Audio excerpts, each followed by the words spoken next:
চলে যে যাব, প্রস্তুতি কতটুকু? বিশেষ করে যুবকদেরকে বলতেছি, বলো যুবক, প্রস্তুতি কতটুকু? পুরুষদেরকে বলতেছি, প্রস্তুতি কতটুকু? মা বোনদেরকে জিজ্ঞাসা করতেছি, প্রস্তুতি কতটুকু? কিন্তু এটাও তো সত্য, কে কখন যাবে কেউ জানে না। কে কখন যাবে কেউ জানে না। দুনিয়াটা উন্নত, টেকনোলজি সমৃদ্ধ, দুনিয়াটা এখন আঙ্গুলের মাথায়, টাচ করতে দেরি, সারা দুনিয়া সামনে আসতে দেরি করে না। কিন্তু তারপরও তো কোনো মেশিন তৈরি হলো না কে কখন যাবে, জানার কোনো উপায় আছে কিনা। এরকম কোনো মেশিন তো আজ পর্যন্ত বিজ্ঞান পায় নাই খোঁজা। যে কোনো মুহূর্তে চলে যেতে হবে, ভালো মতে বুঝি, কিন্তু যেই কোনো মুহূর্তে চলে যেতে হবে, বেশি দিন থাকা যাবে না।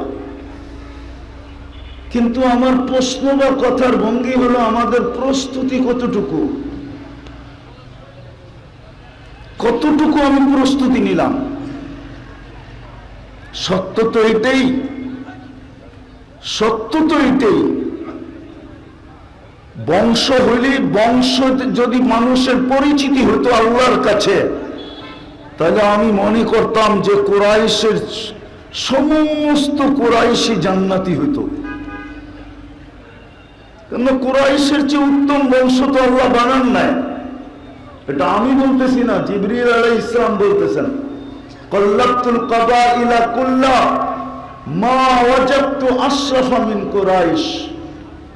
সমস্ত গোত্রকে ছাইনা দেখলাম, কুরাইশের চেয়ে উত্তম কোন বংশ নাই। যদি সোসাইটির হইলেই হতো, তাহলে মক্কার চেয়ে উত্তম কোন জমিন দুনিয়াতে নাই। আমি বলতেছি না, জিবরিল আলাইহিস সালাম বলতেছে, কল্লাতুল কাবাইলা কুল্লা কল্লাতুল আরদা কুল্লা মা ওয়াজাদতু আতিয়াবা মিন মক্কা। দুনিয়ার জমিন কেন, সমগ্র জগতের জমিন ছাইনা দেখছি, মক্কার চেয়ে উত্তম কোন জমিন নাই। মক্কার চেয়ে উত্তম কোন সোসাইটি নাই। মক্কার সোসাইটি সবচেয়ে উত্তম সোসাইটি।